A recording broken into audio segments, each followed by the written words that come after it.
శివుడని నేనంటే. అంతా నమస్తే. ఈ temple Somnath temple old city యాదవ్పురంలో ఉంది టెంపుల్. ఈ ఇండియాలో 2 టెంపుల్ ఉన్నాయండి.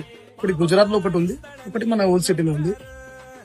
ఈ లింగం ఏదైతే ఉందో ఆ టైంలో నదిలలో కొట్టుకొచ్చి ఆన్ని నిల్చుండిపోతే అట్లే స్థాపించారు ఈ లింగం. చూస్తున్న నంది కూడా సేమ్ పొజిషన్ లో అక్కడే నిల్చుండి టైం నుంచి మా పూర్వీకులు పూజలు సేవలు చేస్తున్నాం. ఇక్కడనే మాది 9th జనరేషన్. ఇక్కడ ప్రత్యేకత ఏంటంటే ఎవరైతే భక్తులు